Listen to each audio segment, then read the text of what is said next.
ये हम आ गए भारतीय संस्कृति।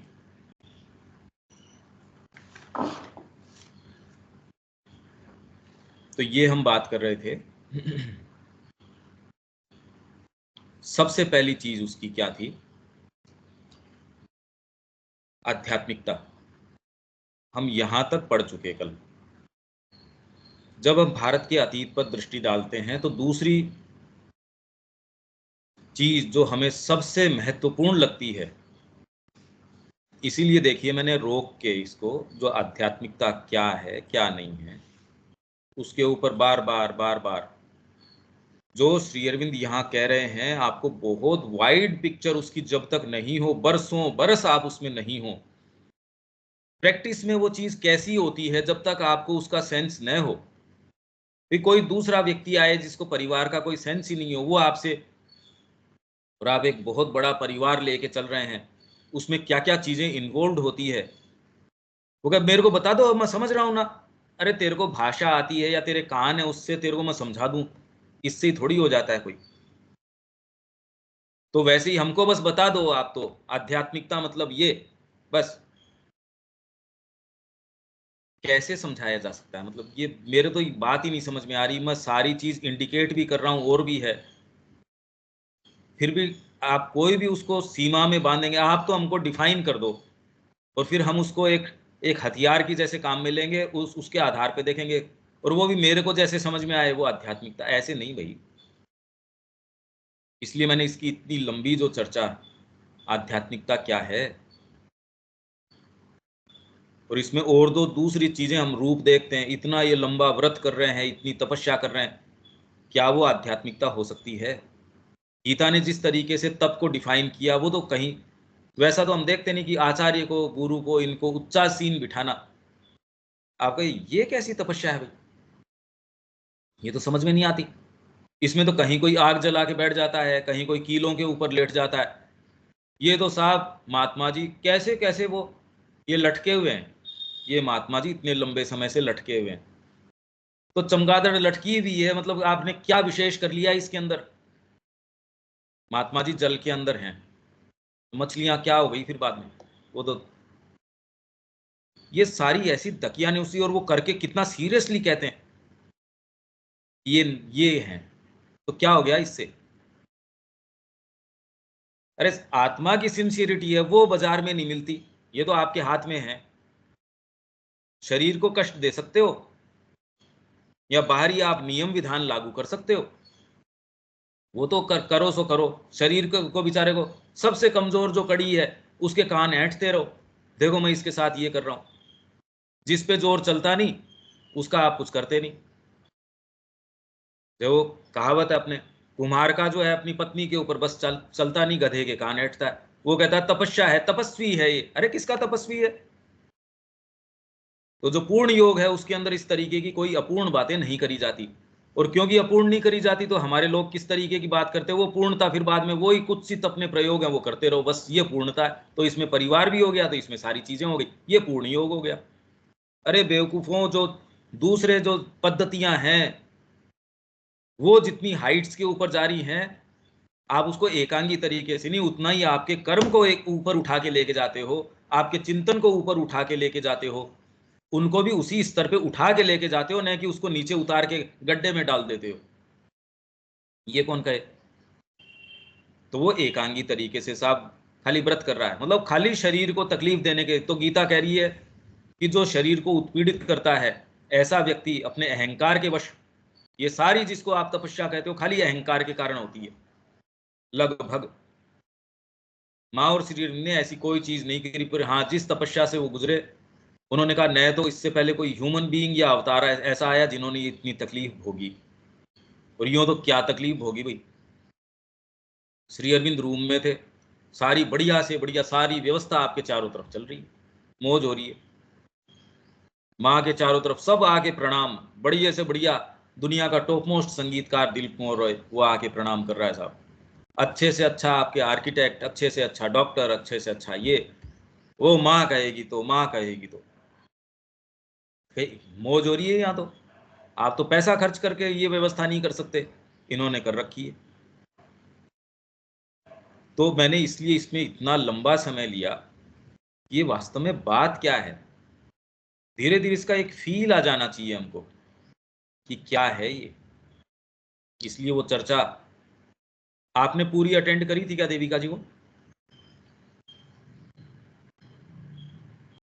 जो अपन 3-4 दिन वो उसके ऊपर जो कर रहे थे। कुछ भी कल की अटेंड करी थी मैंने, बीच में 1-2 गैप पड़ गए।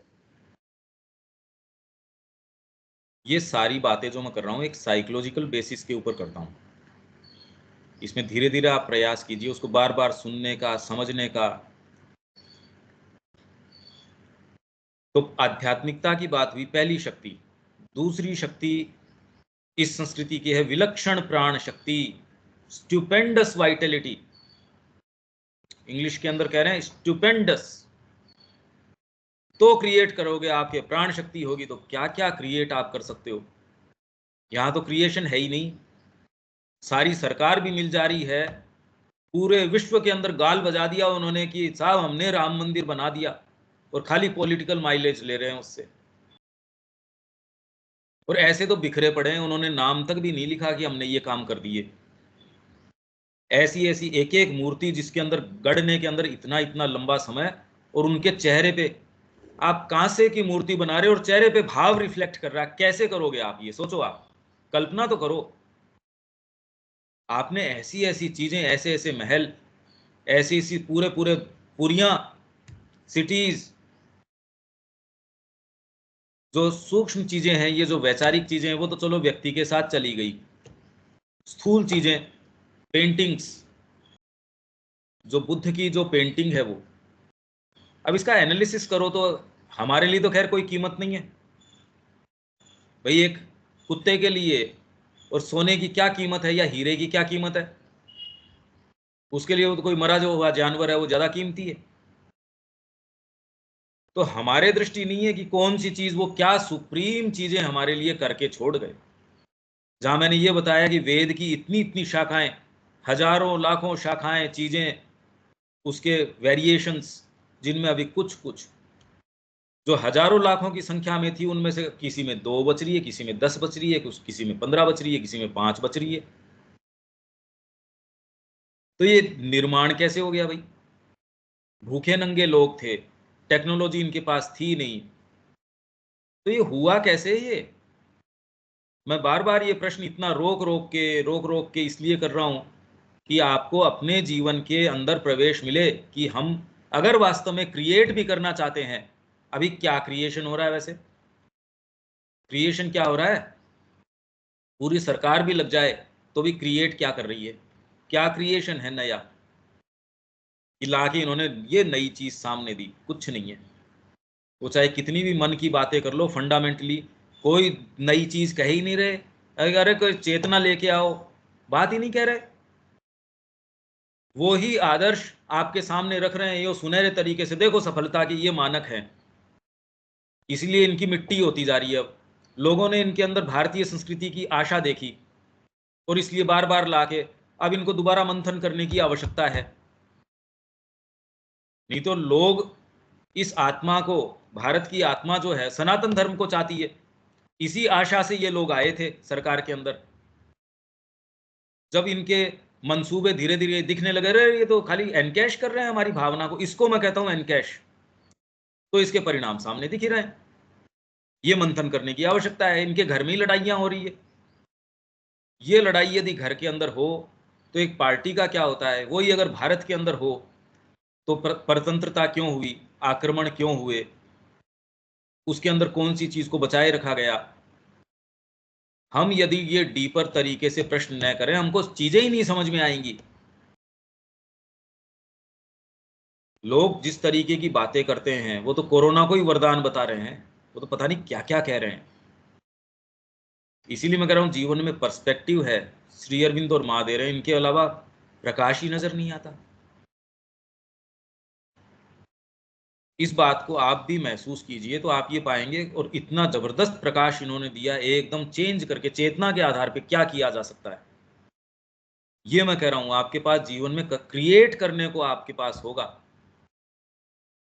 जब हम भारत के अतीत पर दृष्टि डालते हैं,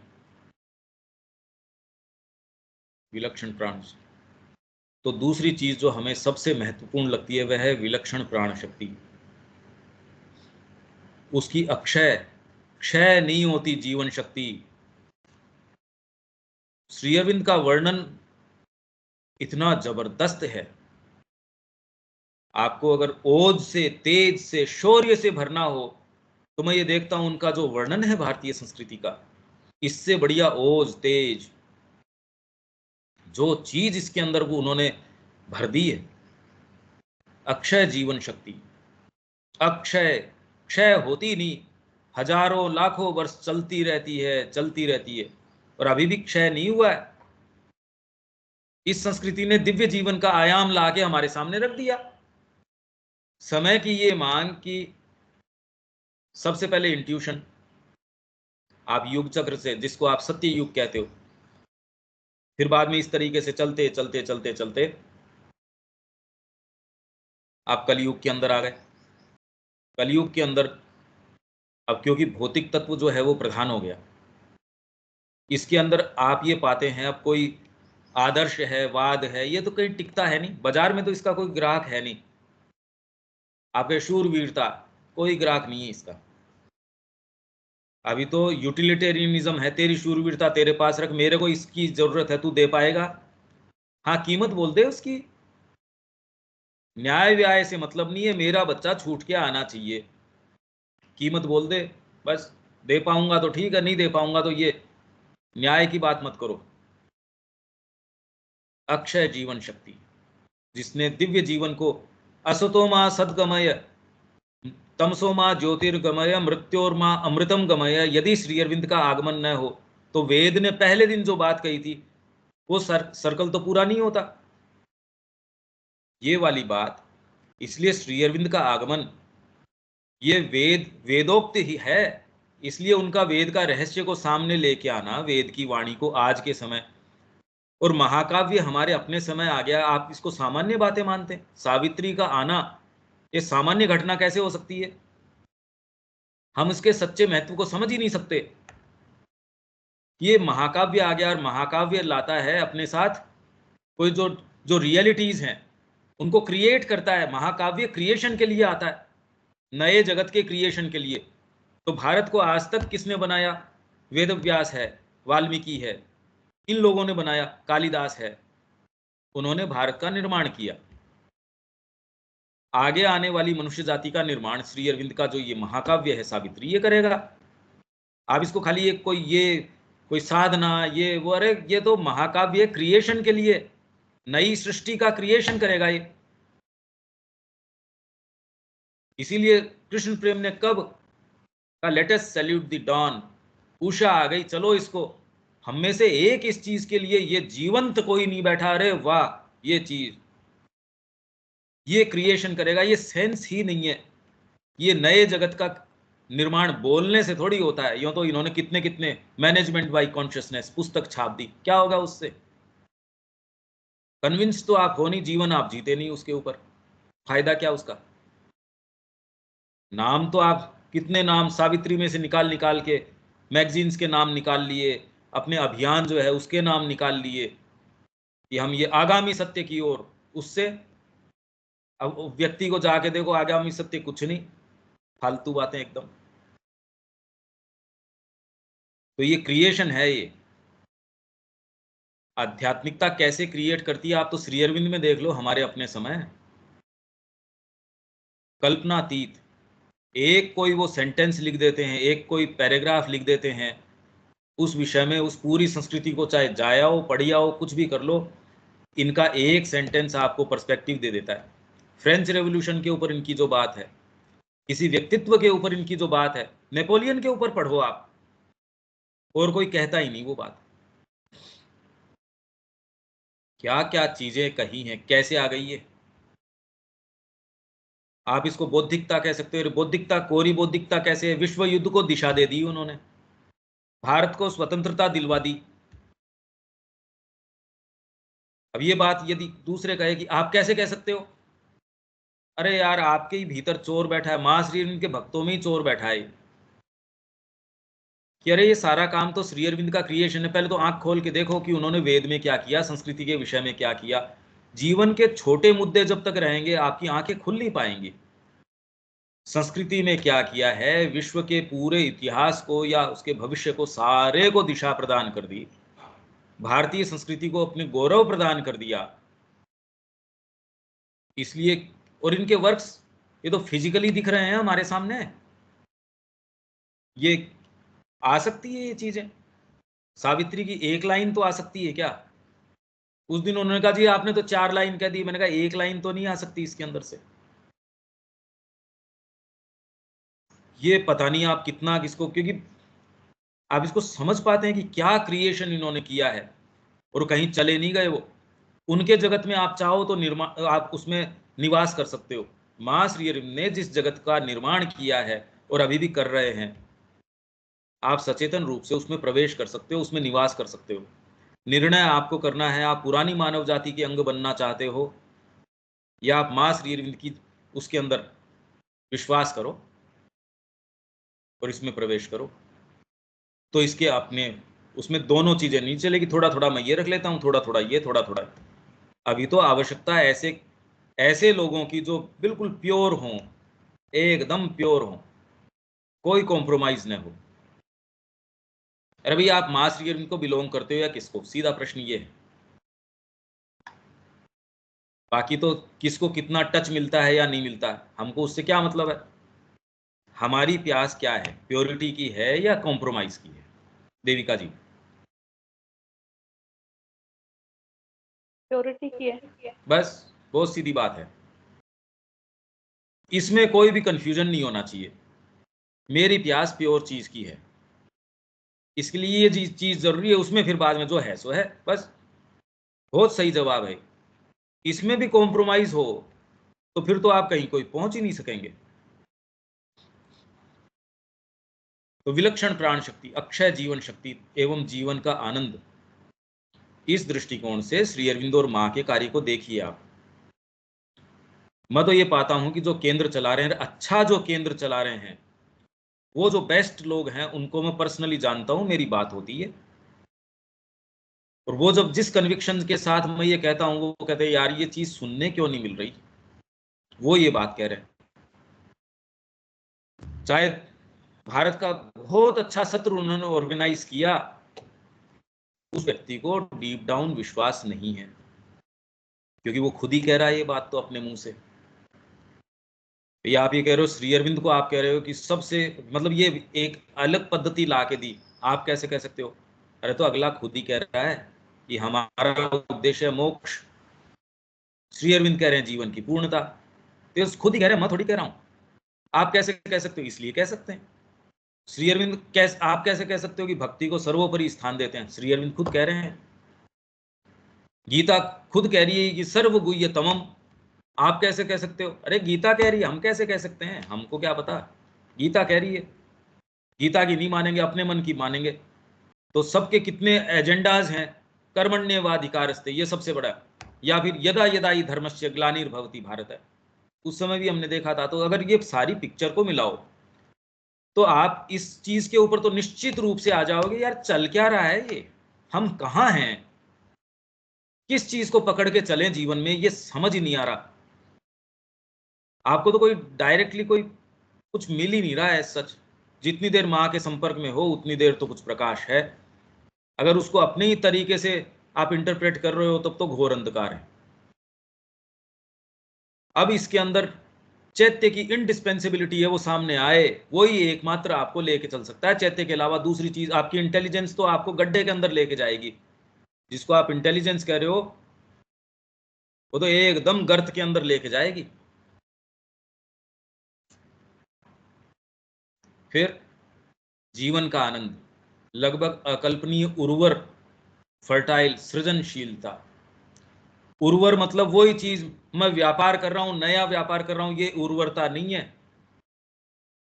एक जना इसके अंदर इस फील्ड के अंदर चला गया तो उसमें नई नई चीजें, खेती के अंदर तो खेती में रेवोल्यूशन आ गया, उर्वरता है उसमें, नई चीजें, नए तरीके, वही खाद वही वही चीज करो, उसको रीअरेंज कर दो, ये नहीं, आयाम ही नया लिया है। यही भारतीय संस्कृति ने किया। जिधर दृष्टि करी उसके अंदर उन्हीं चीजों को फिर से नए कॉम्बिनेशंस बनाओ, ये नहीं, अभी तो वही कॉम्बिनेशंस बना रहे हो। मंसूबे थोड़ी कोई अलग है जो वहां जा रहे हैं, कोई मंसूबा अलग नहीं है। उनको पता है कि मेरे को लौट के वापस यहां जाना है, बस। लड़ाइयां तो उनकी ये होती है कि हमको प्लेन की टिकट दो। वेद की ऑर्गेनाइज कर रहे हैं, उनमें लड़ाई ये चल रही है कि तो फिर सारे ये लड़ाई करेंगे। 26 या 30 या जितने भी कैंडिडेट्स हैं, आप तो उस आयोजन को देखते हो, मैं उस आयोजन के पीछे की डिटेल्स देख रहा हूं। उनकी लड़ाई इस चीज से है कि उन जो टॉप मोस्ट जो लोगों को, आप जो विद्वान हैं, उनको जब बुलाओगे, चलो उनको तो अपन ये कह देंगे कि एयर फेयर दे देंगे, और उसके अंदर से भी ऐसे ऐसे ऐसे वो, और उसका आपने विभागीकरण कर रखा है या कैटेगराइजेशन करना है। इसको बुलाएंगे, इसको तो देखो ये वाली होटल ही चलेगी, ये इसको बुलाएंगे, इसको तो इसमें भी अकोमोडेट कर लेंगे। मतलब ये आप अपनी डिटेल में आपके ये सारी चीजें हैं, उस व्यक्ति को बुलाएंगे, इसको तो देखो यहां रोकना पड़ेगा। इसको बुला लेते हैं, हाँ सच्चा साधक होगा, अरे बेचारा सामान्य व्यक्ति है, ये तो यहां भी खुश रहेगा, ये वाला नहीं होगा। अब आपने कीमत कर दी उसकी। फिर बाद में आप जो पार्टिसिपेंट्स आएंगे, उन पार्टिसिपेंट्स को तो फिर कैसे करें, एयर फेयर किनको देंगे? उनको कर लेते हैं जो 500 किलोमीटर से ज्यादा होंगे। हाँ, ये चीज ठीक है। तो आप ये देखते हैं कि फल के अंदर कीड़ा तो पहले से होता है। आप कहते हैं ये आयोजन कोई शुभ परिणाम लेके आएगा। मैं कह रहा हूं ये डिटेल की आप चर्चा कर सकते हैं, बिल्कुल करेंगे डिटेल की चर्चा, ये थोड़ी कि नहीं करेंगे, पर उसमें निर्णय किस आधार पे होगा, कौन से व्यक्ति को आवंटन या एलोकेशन किस आधार पे होगी, ऊंच नीच किस आधार पे होगी, चेतना के आधार पे होगी, माँ से किसकी कितनी प्रॉक्सिमिटी है उस आधार पे होगी, या पॉकेट में कितने पैसे हैं उस आधार पे, या दुनिया में उसकी एक्सेप्टेबिलिटी, उसके इतने फॉलोअर्स हैं, वो सफलता के इन मानकों के ऊपर है। तुरंत उस तरीके से होगी। बातें कर लो, चाहे बातों में क्या है, डिटेल की बात करो। डिटेल में जाते ही देखोगे यार ये तो फिर है ही नहीं वो बात, तब पिक्चर एकदम चेंज हो जाती है। तो आप ये कहते हैं नहीं, इसमें तो ये परिणाम जो हम आशा कर रहे हैं वो तो इससे तो नहीं निकल के आ सकता, तब है। क्यों, तो चर्चाएं तो सारे अच्छी करती ही हैं। यही तो मैंने गीता के विषय में पहले ही सेंटेंस में मैंने रोक लिया था। मैंने कहा ऐसी क्या विशेषता है गीता के अंदर। आपको ध्यान आया और कितना लंबा हमने डिस्कशन उसका किया था। तो योगी कृष्ण प्रेम का मैंने उदाहरण दिया। उन्होंने अपने शिष्य को माधव आशीष को कहा यार ये लाइब्रेरी को हल्की कर दे थोड़ी सी, इसमें जो किताबें जिसमें अनुभव नहीं है उनको निकाल के फेंक, डिस्पोज ऑफ कर, उनको दे दे किसी को, किसी लाइब्रेरी को या किसी और को अगर उनको चाहिए, यहाँ हल्की कर दे इसको। उसने कहा जी मेरे को क्या पता, ये तो सब ज्ञान की बातें करते हैं सो कॉल्ड, आप अगर पुस्तक छापोगे तो अच्छी अच्छी चीजें तो छापो ही गए। अरे कह रहा है यार खाली ज्ञान के अंदर और अनुभव में बहुत बड़ा अंतर है। अब खाली उन शब्दों से कैसे पता चले? तो मैं इन चीजों की बात कर रहा हूं, मैं जितनी भी बात कर रहा हूं मैं इन चीजों की बात कर रहा हूं। आप इसको कंफ्यूज न करो दूसरी चीजों से। आप अगर माइंड को थोड़ा सा ढीला छोड़ दोगे तो तार को चूक जाओगे। इसीलिए मैं कह रहा हूं बाद में भी सुनो, आपकी आदत बन जाएगी। नहीं तो माइंड क्या है, थोड़ी देर बाद के अंदर स्विच ऑफ कर देता है। कई चीजें जो और गहन जो होती हैं उसमें एकदम, मैं ये पाता हूं उसमें स्विच ऑफ कर देता है। उसकी लगभग अकल्पनीय उर्वर सृजनशीलता। मेरे को तो इसमें इतना आनंद आता है ये पढ़ के भी, और जब मैं चारों तरफ देखता हूँ इसने क्या क्या काम किए, बहुत आनंद का विषय है। जीवन मतलब अपने वाले की, और कोई दूसरे से कोई मेरे को क्या मतलब है। जब मैं अपना देखता हूं तो बहुत असंतुष्ट हूं, डिससेटिस्फाइड हूं गहरे तरीके से। खाली डिससेटिस्फाइड नहीं, अपराध बोध है। मतलब इतना गहरा अपराध बोध होता है खुद को लेके। आंसू नहीं आते, कोई टाइम वो भी आ जाते हैं, बाकी बहुत गहरी पीड़ा होती है, बहुत गहरी पीड़ा होती है। सो के ही जीवन बीत जाएगा क्या, या खाली ऐसे ही बीत जाएगा? बहुत बहुत भीतर की तकलीफ रहती है। तो मैं थोड़ा सा जो प्रेशर रखता हूं हमेशा ही, वो शायद मेरी अपनी पीड़ा के कारण रखता हूं। वो ही चीज कि अरे ये करोगे नहीं तो ये हो ही नहीं सकता, मास रीडिंग का काम ऐसे थोड़ी होगा। कम से कम लगभग 3000 वर्षों से, बल्कि उससे भी अधिक से, वह अविराम ही बिना रुके, एक सेकंड उसको फुर्सत नहीं है, चलो ठिठक के आराम करते हैं, यहाँ तो एक पुस्तक हमने करी नहीं, सेलिब्रेट करने लगते हैं। मतलब आप देखो, बहाने चाहिए सेलिब्रेशन के, यहाँ रोज हम उतने ही काम कर रहे हैं। वहां से ये कि जी आपकी एक्टिविटीज हैं, वो हमको आप रिपोर्ट बना के भेजो। अब तो ठीक है, मैं कागज काले करके भेज देता हूँ समय समय पे, बाकी पहले मैं आपको क्या रिपोर्ट भेजूं, साइकोलॉजिकल चीजें हैं उसको आप समझते नहीं। बारी जो आप जिसको एक्टिविटी कहते हो, सत्र ऑर्गेनाइज करना, ये करना, जो आप कभी कभी साल में एक बार करते हो, यहाँ हम रोज कर रहे हैं, उससे ज्यादा गहरी चर्चाएं कर रहे हैं डेली। आप सोच नहीं सकते कि खाली साइकिक के ऊपर आप जो है 70 सेशन 80 सेशन कर लोगे, ये तो कल्पना में नहीं है। और उसमें डिटेल डिटेल की बातें कर रहे हो, सुंदर सुंदर बातें, आप मुस्कुराते रहो, थोड़ा खुश रहो, दूसरों से सद्भाव रखो, फूलों के साथ एक हो जाओ, ये बातें थोड़ी कर रहे हैं हम यहाँ। भारतीय संस्कृति की बात कर रहे हैं, किसी किसी की भी बात कर रहे हैं, पूरी हीट है इसके अंदर, इंटेंसिटी है इसके अंदर, आप महसूस कर सकते हो। आपने सबने ये महसूस किया है कि इसमें आप अलग से इतना इंटेंस ध्यान ही नहीं कर सकते जो इस विजुअलाइजेशंस के अंदर करते हैं। तो मतलब ऐसे भी अप्रोच किया जा सकता है। दो ये 3000 वर्षों से, बल्कि उससे भी अधिक से, क्योंकि आप महाभारत को, इनको, ये तो और पीछे के कालखंड के अंदर है, इनकी टाइमलाइन आनी जरूरी है। आपके इतिहास को इतिहास ही नहीं माना जा रहा। और जोरदार बात है इसके अंदर, जैसे ये चंद्रगुप्त का या इनका जो समय बता रहे हैं, मतलब अपनी सुविधाजनक तरीके से 1000-1500 वर्ष कहीं खा जाते हैं, कहीं बढ़ा देते हैं, कहीं कुछ कर देते हैं, कभी भी किसी भी कालखंड के अंदर रख देंगे किसी को भी। दूसरा कहता है ठीक है, अब क्योंकि अब क्या करें इससे, क्योंकि आपको तो खाली पेट भरने से मतलब है। लोगों के मुद्दे इतने घटिया हैं उस तरीके से, खाली अपनी भौतिक और प्राणिक सत्ता के ऊपर उतरे हुए हैं। इस चीज का उनको महत्व ही नहीं है कि भारतीय संस्कृति की ये चीज बाहर आनी चाहिए। और इनमें जो अच्छे वाले लोग हैं, उनकी भी यही बात है कि जो टॉप मोस्ट लोग हैं उनकी ये स्थिति है, तो आशा कहाँ रखें। आप कह रहे नहीं ऐसा नहीं, अरे यार जो वेद के ऊपर काम कर रहे हैं, उसका टॉप मोस्ट जो आदमी, उसका संस्थापक है, जो उसको रन कर रहा है, वो जब मेरे से बात कर रहा है, तो और अलग से चीज कहाँ से निकल के आ जाएगी। आप कह रहे नहीं नहीं, फिर भी निकल के आ जाएगी, आई जाएगी फिर तो। हम ये बातें कर रहे हैं, आप कह रहे आपका कैरिकुलम क्या है, मैं कह रहा हूं जिनके पास कैरिकुलम है उसमें से क्या निकल के आ रहा है। तो प्रश्न दूसरे पूछो कि आपको एडवांस किस तरीके से करना चाहिए। इसमें एकमात्र आधार माँ का है इस शिक्षा के अंदर।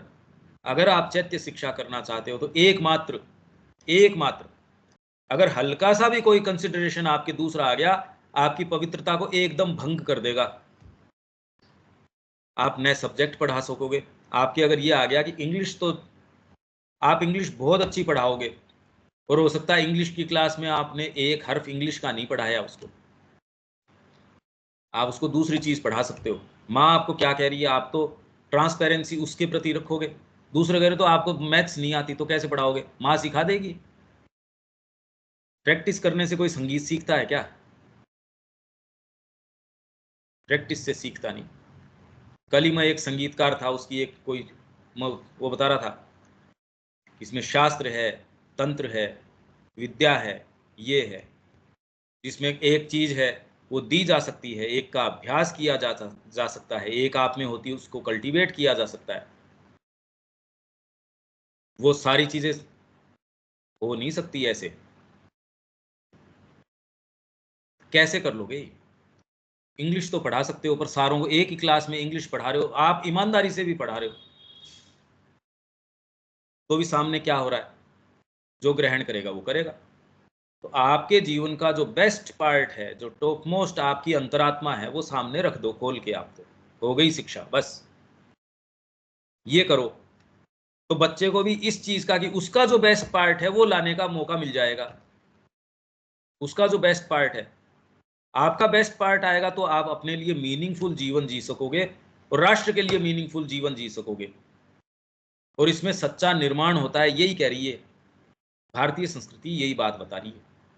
64 कलाएं थी, आज नाम ही नहीं गिन सकते आप, अभी तो सब्जेक्ट ही नहीं है उतने, और ये 64 कलाओं के अंदर थोड़े से समय में पारंगत कर देते थे। और ये कलाएं खाली कोई उन्हीं चीजों के शेड्स में फर्क नहीं है। वो अगर एक कला आ जाएगी तो कितनी कितनी, आपको अगर कुकिंग आ गई, अब एक कला है सपोज, इसमें तो आपको आयुर्वेद का सेंस आ गया, चीजों का सेंस आ गया, किस समय कौन सा पकाना चाहिए वो आ गया। आपको खिलौना बनाने का अगर आपको बता दिया गया कि एक जगत खुल गया आपके लिए, खाली कोई एक छोटी सी चीज नहीं है। संगीत है, कोई एक छोटी चीज है क्या ये? इनके अंदर से यदि और सूक्ष्म आपके, अब ये सारे आपकी फैकल्टीज को खोल देंगी, पंख लगा देगी उसके। और किसके लिए? ब्रह्मचर्य ये कह रहा है किसके लिए? ब्रह्म के ऊपर, आपके डीपेस्ट जो चीज है उसके ऊपर ये फोकस्ड होंगी। ये वाली बात आज भी आ सकती है जब आपका सारा फोकस माँ के चरणों के ऊपर हो, जो होनी है सो हो। अगर उनके अलावा कोई दूसरी चीज भी आपके मंसूबे हैं तो आपकी प्योरिटी है नहीं। ऐसा वेंचर पहले तो आप शुरू कर ही नहीं सकते।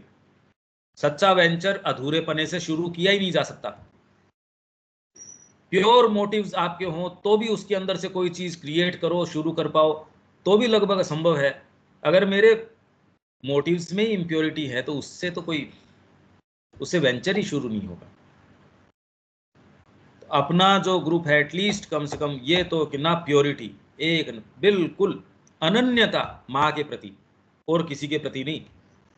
मतलब बार बार कह रहा हूं, क्वेश्चन करो, इस चीज पे करो, आपके पूर्वाग्रह उन पे नहीं। उनको मैं किसी समय विशेष के लिए लेता हूं जब मैं ये साफ कह देता हूं कि नहीं भाई मेरे पास इस चीज के लिए समय नहीं है। बहुत तकलीफ होती है, बहुत व्यक्ति को ही होती है। हम फ्री हैं क्या? अभी अगर माँ को पूर्ण रूप से नहीं देते या संकल्प नहीं करते तो आप हो ही नहीं फ्री, या बिना फ्री आप एग्जिस्ट ही नहीं करते।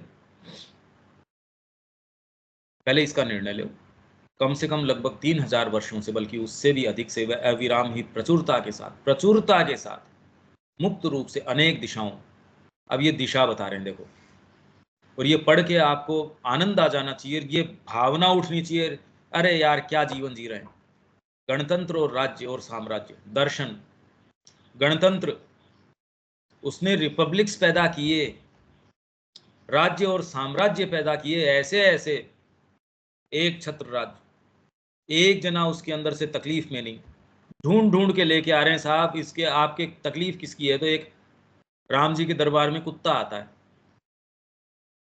और राम जी तक तो आप तो इसको इतिहास नहीं मानते। यहाँ नजदीक ही आप बात करो भाई, जो राजपूतों का राज रहा, या इसके अंदर जो अच्छे इस तरीके के रहे, वो भेष बदल के रात को ये देख रहे हैं कि कोई तकलीफ में नहीं है ना। भेष बदल के ये देख रहे हैं मेरे राज में कोई तकलीफ में नहीं है ना।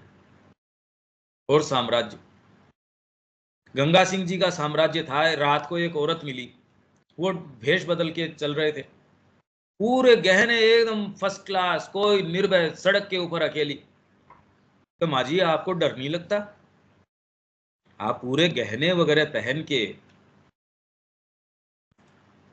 और ये सड़क के ऊपर कह रहे मेरे गंगा सिंह का राज है, यहाँ कोई मेरे को डर है क्या? तो आप यहाँ सारे कैमरे लगा रहे हो, सारी चीजें कर रहे हो, तो निर्भयता नहीं है। ये चीजें तो हमने करके देख ली, किस आधार के ऊपर थी ये? न्याय तंत्र ऐसा कि उनको पता है कौन गड़बड़ कर रहा है। उसके अंदर ये थोड़ी कि आंख के ऊपर उस देवी के साहब आपने पट्टी बांध रखी है, न्याय की जो है उसके ऊपर निष्पक्ष करती है। अरे पट्टी तो तुमने पहले ही बांध दी, निष्पक्ष तुम्हारा क्या सर करेगी वो? हमको तो डॉक्यूमेंट प्रोड्यूस कर दो, न्याय से कोई मतलब नहीं है। हमको तो तुम डॉक्यूमेंट दे दो बस। देखो आप सुप्रीम कोर्ट में किस तरीके की बहस, न्यायतंत्र आपका कहाँ आ गया? श्री अरविंद का उसमें लेख पढ़ो, क्या तंत्र है ये? आप बारीकी से देखो हम किस एज में जी रहे हैं, जहां जो सच्चे मुद्दे हैं देश के उनको तो वो लेके पकड़ नहीं रही, और मुद्दे जो उठा रही है खुद अपने मर्जी से सुप्रीम कोर्ट उठा लेती है। कौन से हैं? होमोसेक्सुअलिटी, मतलब इससे आपके पतन का आप देखो तो सही हम कहाँ जा रहे हैं, और उसमें फिर हम बातें ये कर रहे हैं, नहीं वहां गया वो कुछ थोड़ा सा ये ठीक हो गया, थोड़ा सा इससे, अरे यार क्या बात है ये, बातें करो दूसरी, मुद्दे चेंज हो जाएंगे। श्री अरविंद यही बात कर रहे हैं। गणतंत्र और राज्य और साम्राज्य, दर्शन, फिलोसॉफी, और फिलोसॉफी भी कैसी, एक फिलोसॉफी है क्या कोई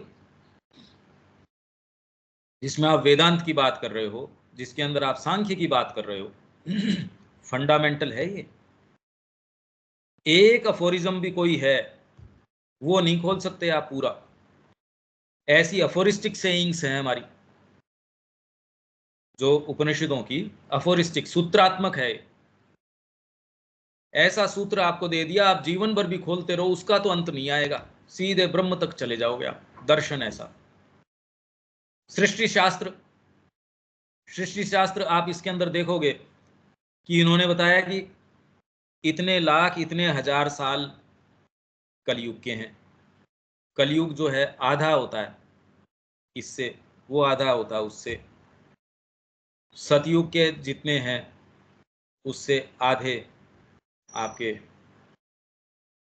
दूसरे युग के, उससे आधे दूसरे के, उससे आधे कलयुग के, और कलयुग के भी इतने ही हैं। इतने जब करते हो तो इसमें इतने सारे बनते हैं, तो ब्रह्मा जी का एक दिन, ब्रह्मा जी की ये ऐसे चतुर्युगी या ये जो भी जिस भी तरीके से बनती है, फिर बाद में ये इनके ऊपर ये आपको सारा एक्सप्लेन कर रहे हैं। पर ये इतना विराट पिक्चर है कि आप कह रहे हैं मेरे दिमाग में आ नहीं रही, इसलिए ये अनरियल है। इतनी विशाल पिक्चर आप तो भौतिक ब्रह्मांड भी आप कहाँ देख सकते हो? वो इतनी बड़ी पिक्चर है, क्या करो उसका? वो सारा निरर्थक घूम रहा है यूं ही। इतनी गैलेक्सियां घूम रही हैं, इतने सारे इसके अंदर सुपरनोवाज हैं, आपके ब्लैक होल्स हैं, आपके अंदर पता नहीं क्या क्या है यहाँ। इतने इतने बड़े सूर्य, इतने इतने बड़े ये हैं, कर क्या रहे हैं वैसे? ये निरर्थक यूं ही घूम रहे हैं साहब, फालतू घूम रहे हैं। मतलब कोई मालिक नहीं है इनके ऊपर, सब यूं ही चल रहा है अंधेरे के अंदर। देखो कैसी विचित्र बात है, हम क्या कहने की कोशिश कर रहे हैं और बुद्धि ये मान भी रही है। इससे अंधकार का एक्सटेंट आप देखो कि हमारा अंधकार का क्या कोई सीमा नहीं है, यूं ही घूम रहे हैं साहब ये। ऐसे विज्ञान से आप कह रहे हो ये जीवन में हमको बड़ा सुख दे देगा, अंधकार का विज्ञान आपको सुख प्रदान कर देगा। कमाल बात है। सृष्टि शास्त्र मतलब इनकी जो काल की गणना है, सृष्टि कैसे उत्पन्न हुई, कैसे होती है, एकदम बारीकी से। अब तो खैर ये धीरे धीरे कह रहे हैं कि केव्स के अंदर सारा डिपिक्शन है, मंत्रों में सृष्टि शास्त्र कैसे उत्पन्न होता है सारा बता रहे हैं। भागवत पढ़ो आप, भागवत में बता रहे हैं सृष्टि ऐसे उत्पन्न हुई, डिटेल दे रहे हैं भाई इसकी। आप तो कह रहे कपोल कल्पना है, वो तो डिटेल बता रहे हैं इसकी। और विधाओं और मत मतांतरों, विधा फैकल्टीज, विद्या नहीं विधा, क्योंकि आपके अंदर मेंटल फैकल्टी अगर हो तो इसमें विद्याएं तो कितनी इकट्ठी कर सकते हो आप। पर अगर फैकल्टी ये माइंड की हो ही नहीं, क्या विद्या कर लोगे? तो विद्याएं नहीं है ये, तो विधाएं हैं। आप में अगर प्राणिकता होगी, क्या क्रिएट कर लोगे, विश्व विजय कर सकते हो आप। मत मतांतर, कितने जीने के तरीके, सोचने के तरीके, और कलाओं, कला, काव्य, स्मारक, मॉन्यूमेंट्स, महल, मंदिर, लोक निर्माण के कार्य, जातियों, जातियों का निर्माण, किस आधार पे संगठन हुआ ये जातियों का, और आज भी है।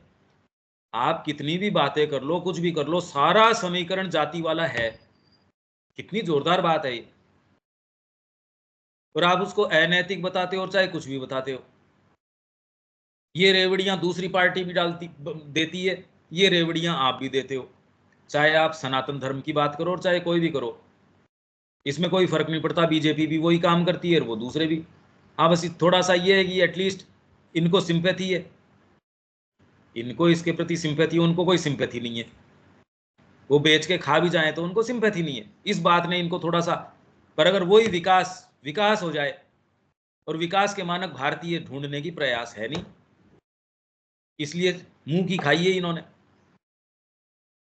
अगर विकास आप वो जो दूसरे कहेंगे वही चीजें, क्योंकि भारत की आत्मा आप में आशा देख रही है, आपको निकाल के बाहर कर देगी अगर उससे आपने जो है डिसलॉयल्टी दिखाई। तो आपको लाके इसलिए रखा गया कि आप लॉयल रहो भारत की आत्मा के प्रति। सनातन धर्म आपके सारे जो यहाँ भारतीय हैं और हैं उनसे ज्यादा सचेतन है, क्योंकि एक देवी है। इसलिए मां श्री अरविंद का कार्य उनके कोई भक्तों पे निर्भर नहीं करता, और ये थैंक गॉड कि उनके ऊपर निर्भर नहीं करता, नहीं तो वो जैसे हैं वो उसको ले आए अपने आधार के ऊपर। ये तो माँ और श्री अरविंद हैं। इसलिए आपके अगर दरवाजे के ऊपर वो दस्तक देते हों तो खोलने से मत चूकना। अगर वो आपको नॉक करते हो बेटा खोल, तो उसमें ये माँ मेरे बेटी भी है, माँ मेरे पति भी है, माँ मेरे ये भी है, माँ मेरे ये भी है, तो ये दस्तक को सामने चल के आप स्वीकार करना। लोक निर्माण के कार्य जातियों कैसे हुआ है जाति, और इसमें वो जाति नहीं, पर आज भी ये समीकरण इक्वेशन जो है जातिगत इक्वेशन है सारी की सारी। और कैसे बदमाश हैं, जो चीज नहीं है उसको भी जाके साउथ में जाके यहाँ कहेंगे लिंगायत है, ये है वो है। आप देखो तो सही क्या चल रहा है यहाँ। ब्राह्मण मारो आंदोलन, बिहार के अंदर अलग तरीके की बकवास करेंगे, यूपी में अलग बकवास करेंगे, राजस्थान के अंदर कहीं कोई जाटों को खड़ा कर देंगे, कहाँ किसको खड़ा कर देंगे। और ये समीकरण बहुत ज्यादा प्रभावी है। इसमें कोई ये आके ये कहे, जब तक श्री अरविंद की बात आके कोई कहने वाला नहीं हो, इनको कोई एकजुट करने वाला ही नहीं है। कैसे करो, तो ये समीकरण बिठाते हैं, जाटों से एक जने को ले लो, इसको लेोगे तो वोट सारे इस तरीके से, इसके एवज में इसको दूसरे वाले अपने समीकरण बिठाते हैं। फिर आप एक पार्टी को किसी को वोट देती है, मैंडेट देती है, बाद के अंदर वो भीतर से यार इनको तो अपन जनता को तो नहीं बरगला सकते इतना, पर जो चुन के आया इसको तो बरगला सकते ही हैं, तेरे को सीएम बना देंगे आजा। तो कल जो पानी पी पी के गालियां निकाल रहा था आज इस पार्टी में आ जाए, इसका ये भरोसा नहीं है बिहार के अंदर कल दूसरी में चला जाए, परसों तीसरी में चले जाए। ये हमारी स्थिति है।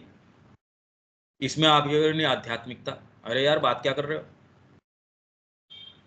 राष्ट्रीय स्तर के ऊपर, और ये समस्याएं क्यों हैं क्या हैं, श्री अरविंद ने सारों के उत्तर दिए हैं।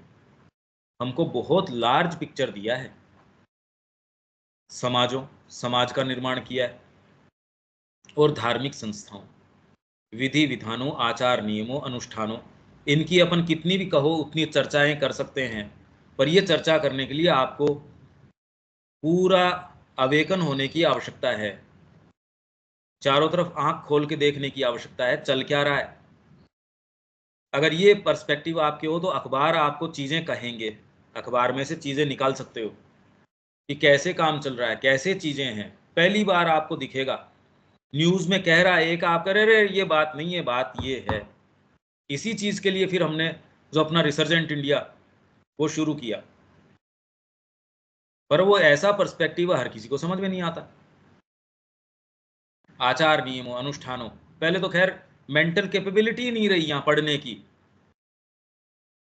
की कैपेबिलिटी नहीं है, क्योंकि जो सेंटर्स चलाते हैं, जो अच्छा अच्छा सेंटर चला रहे हैं, उनके ये भाई साहब आप इतना लंबा लिखते हो, किसके पास इतनी फुर्सत है। तो फुर्सत किस चीज की है, कैंसर के इलाज की, बीपी के, थायराइड के, इनके इलाज की फुर्सत है किसकी। किसके लिए इतनी जल्दी कर रहे हो कि कितनी जल्दी मर जाएं, क्या बातें कर रहे हो। अब श्री अरविंद भी इतने प्रासंगिक नहीं, बड़े लंबे लंबे लेख लिखते हैं, और हम सेंटर चला रहे हैं। देखो कितनी जोरदार बात है। ये उन लोगों की बातें हैं जो कह रहे अब श्री अरविंद का भी इसलिए देखो, बस इसको आप इस तरीके से करके दो। लोगों के पास इतना समय नहीं है, वो मनुष्य जाति तो मरने के लिए नियत है तकलीफ पा पा के। इसके लिए श्री अरविंद अपने आप को जो है सत्य, और वो तो एक एक्स्ट्रा शब्द काम में नहीं लेते, बिल्कुल कंसेशन से काम में ले रहे हो, तो पूरा एकदम यूं।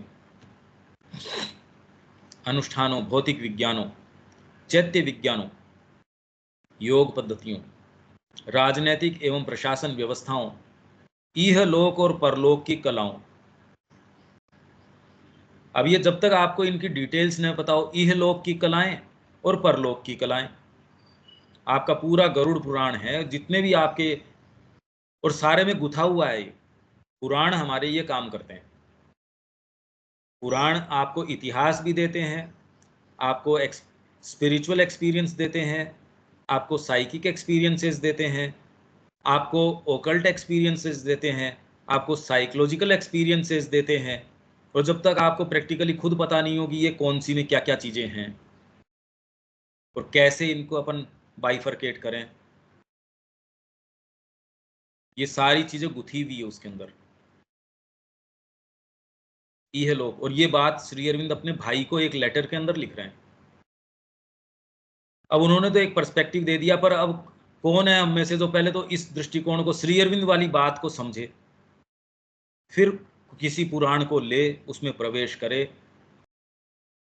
कैसे करे, फुर्सत कहाँ से लेके आए, फिर बाद में वो सही चल रहा है या नहीं चल रहा है, इसका प्रमाणीकरण क्या। भाई आप एक ऐसे क्षेत्र में प्रवेश कर देते हो, इसमें तो कोई कि मैं एक्चुअल में पुराण ये ही कह रहा है, कैसे पता, ये तो बहुत भारी बात हो गई। पूरा श्री अरविंद को आप पढ़ो, फिर आप बिल्कुल सिक्योर ग्राउंड पे हो कि आप और कोई दूसरी चीज सोच नहीं सकते, या फिर इस संबंध में श्री अरविंद ने ये इंडिकेशंस, आपको कंटिन्यूअस उनकी सहायता प्राप्त हो। वो तब हो जब बिल्कुल प्योरिटी के आधार पे आप खड़े हो। नहीं भैया, मेरे अगर कोई दूसरी चीज आ जाएगी तो बीइंग रिएक्ट कर देगा। जैसे रामकृष्ण जी, विवेकानंद जी ने कोशिश करी, एक सिक्का उनके बिस्तर के नीचे रखा, शरीर में ऐंठन आ गई। अब उसमें कोई शक नहीं है कि कोई दूसरी चीज कर लें वो, तो आप कोई दूसरी चीज कर रहे हो तो आपके लिए मरना बड़ा आसान है, तो मतलब आप एक थोड़े सिक्योर ग्राउंड पे हो। नहीं तो ऐसे जो हमने ये बातें करी, आप प्रवेश कैसे करो, ये जितना, और इसके लिए आधार ये लेके आए ब्रह्मचर्य, यहाँ की आर्य शिक्षा पद्धति, और उसका आधार ब्रह्मचर्य। ब्रह्मचर्य का मतलब हम जो समझते हैं वो ब्रह्मचर्य नहीं। अगर वो करते तो फिर बाद के अंदर हम यहाँ कैसे बैठे होते, अगर ऋषि वो काम करते तो। वाणिज्य व्यापारों शिल्प कौशल में अथक सृजन करता आया है, और यह सूची अंतहीन है, और प्रत्येक विषय के अंदर लगभग प्रचुर क्रियाएं हैं। यहाँ हमको रोकना पड़ेगा। ये जितनी बार मैं पढ़ता हूँ मेरे को भयंकर रूप से चीज़ों से भर देती है ये। कितनी बार मैंने इसको पढ़ लिया, और कितना बार बार बार बार, और ये चीज़ें, और इसकी जितनी डिटेल्स आपके पास होती है उतना आनंद बढ़ता है, उतना और ज़बरदस्त प्रकाश बढ़ता है। जीवन में करने का जो काम है उसमें डिसाइसिवनेस आती है। इसके ऊपर जो चर्चा है, जो जो कमेंट्री है, वो पेज 275 पे है, जो अपनी सनातन धर्म वाली पुस्तक है। आप चाहें तो उसको, इसी से आगे फिर ये जब आप समझते हो, और फिर इसका कैसे किया इन्होंने, शिक्षा से किया है, इसका आधार शिक्षा थी। हाँ शबिया जी। गरुड़ पुराण पढ़ने हैं भैया, और सुने भी कई बार हैं।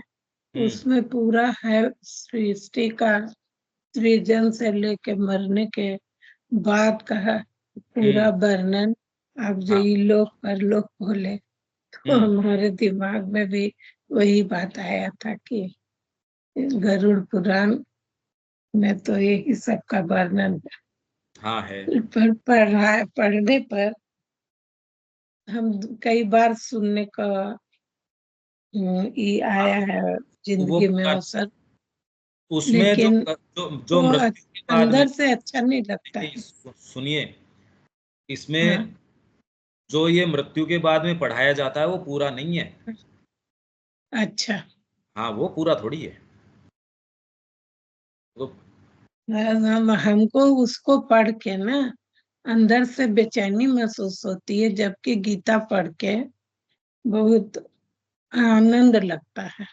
तो हम ये प्रथा तो इधर है कि मरने पर गरुड़ पुराण पढ़ो, तो हम बोलते हैं कि गीता पढ़ो, घर में गीता पढ़ो। और गीता पढ़ने से वातावरण में बहुत बदलाहट आती है। इसका पर्सनल माने हमारे ऊपर जो प्रभाव पड़ता है वो हम अभी आपको एक ही है। हाँ, पर मैं दूसरी बात कर रहा हूँ। मैं तो कह रहा हूँ कि वो अच्छा। बहुत बहुत सोच समझ के उन्होंने ये पुराण का काम, आप कैसे एक मंत्र या कोई भी चीज कोई व्यक्ति कैसे कर सकता है ये बताओ मेरे को तो। और यही वो है। इतने इतने वर्षों, हजारों हजार वर्ष, और इतना ज्यादा सीरियसली इस जनता ने ले लिया कि मरने के बाद ये तो पढ़ना जरूरी है ही।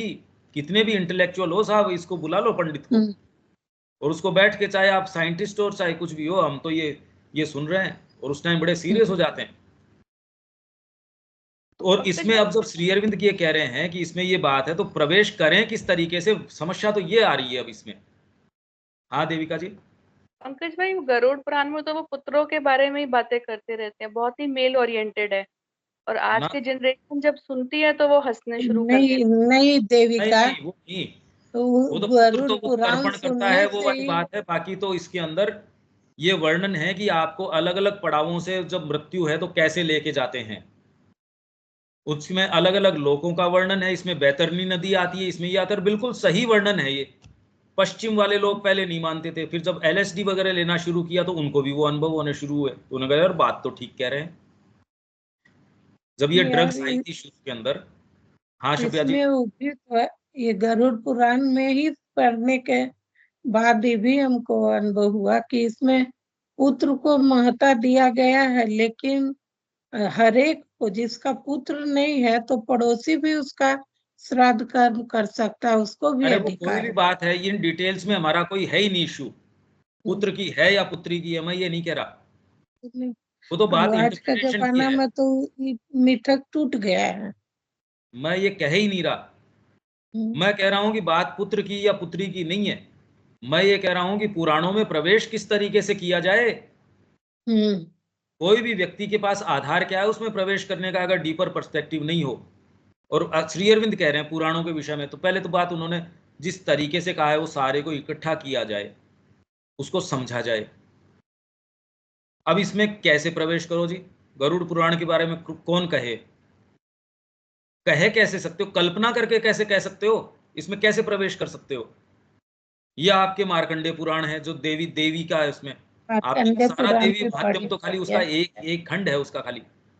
रात देवी महत, तो कैसे कहो, मतलब मार्कंडेय क्या क्या करो पुराण और इसका। शिव पुराण पढ़े थे। हाँ तो मैं ये कह रहा हूँ इसका करो क्या, पर इसमें निकाल के कैसे लेके आओ कि ये स्पिरिचुअल एक्सपीरियंस है, ये साइकोलॉजिकल एक्सपीरियंस है, ये ओकल्ट ये एक्सपीरियंस। निकालने नहीं आया। अरे आपकी नहीं, किसी की भी, पढ़िए कोई कैसे किधर। निकाल के लेके आए, आपकी थोड़ी कह रहा हूं मैं, हम्म। आपकी नहीं कह रहा, मैं कह रहा हूं कि ये काम करने का है, और हमारी भारतीय संस्कृति ने ये काम करके जब छोड़ दिया, यहाँ कोई एक जना बचा नहीं जो इनमें प्रवेश कर सके, क्या करे इसका, मैं तो ये कह रहा हूँ। तो एक किसी ने एक लिखा था लेख, एक बुकलेट थी पुराण प्रवेश, वो बंगला के अंदर थी, हमने उसके पैसे दे के उसको ट्रांसलेट करवाया पहले तो हिंदी के अंदर, और फिर बाद में देखा कि श्री अरविंद को समझने के लिए तो कोई एक आध पॉइंट थे उसके अंदर। जब हमने ये काम शुरू किया, इसके लिए मैं यही तो कह रहा हूँ, मुद्दे बहुत अलग हैं। ये आपके भागवत पुराण करना क्या चाहता है, सारा भक्ति तंत्र तो इसके ऊपर रखा हुआ है। एक उसका जो महारास है उसमें प्रवेश ही नहीं हो सकता, एक में नहीं हो सकता। कौन समझे, अंत समय तक पुराणों में सबसे ऊपर का पुराण कृष्ण प्रेम बताते हैं भागवत को। और कहा मैं अपने इनके पास इसलिए मैंने इनको गुरु अपनाया, यशोदा माँ को जब ये भागवत पढ़ती थी तो ये देख के पढ़ती थी, मतलब ये नहीं कि खाली वर्णन कर रही हैं, ऐसे जैसे कि उसको जी रही हैं, कृष्ण उनके पास बैठे हैं। तो ये सारी चीजें हैं, और आज भी वो घटनाएं चल रही है। रामचरितमानस जो जो तुलसीदास जी ने लिखी, उन्होंने कहा जो शिव जी की बारात है इसका मैं वर्णन नहीं कर सकता, क्या कहना चाह रहे हैं।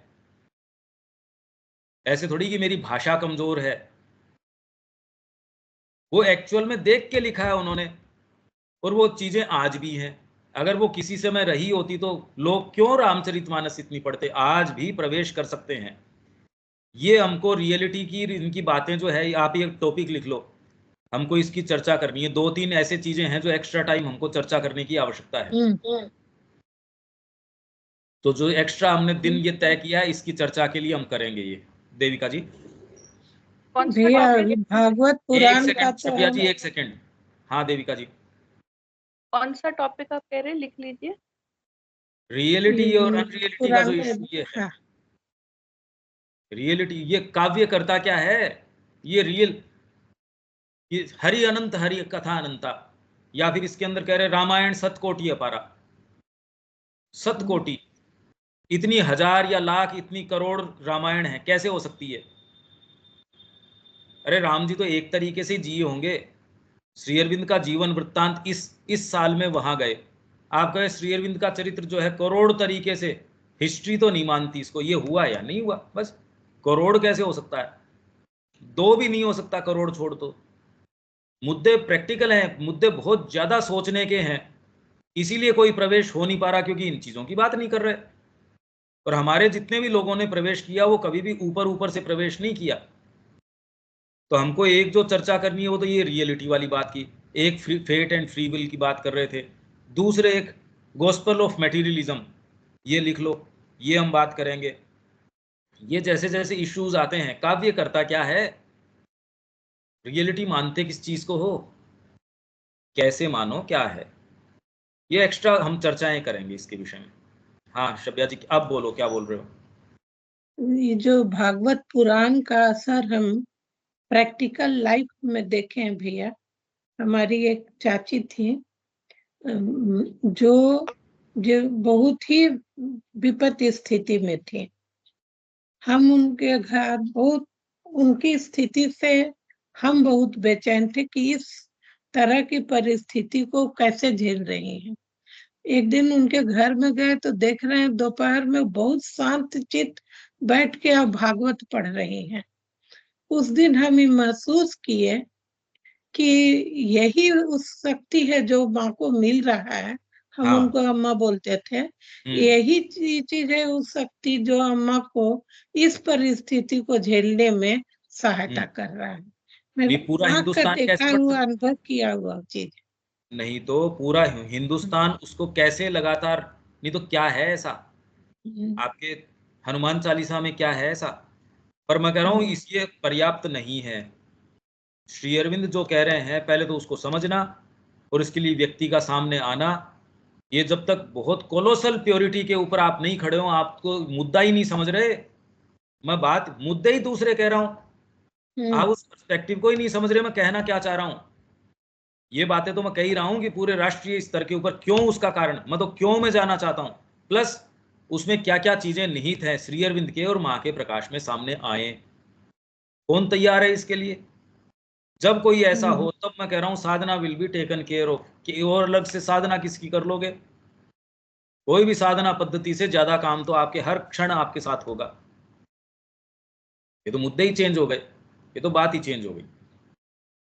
इस चीज का मैं प्रयास करता हूं और आप लोगों से आशा करता हूं कि खड़े हो और एक एक काम इस तरीके का पहले तो आके माँ से पूछो कि मेरे को आप क्या चाहते हैं। मैं, मेरे और कोई दूसरी पुकार नहीं है, न मैं पीछे से आपको ये कहूंगी कि चलो मेरे यहाँ खुजली करो, मेरे थोड़ा सा दर्द हो रहा है, मेरे पीछे से ये मेरे पीछे कुछ नहीं। तू कहे वैसे मैं तैयार हूं इसके लिए।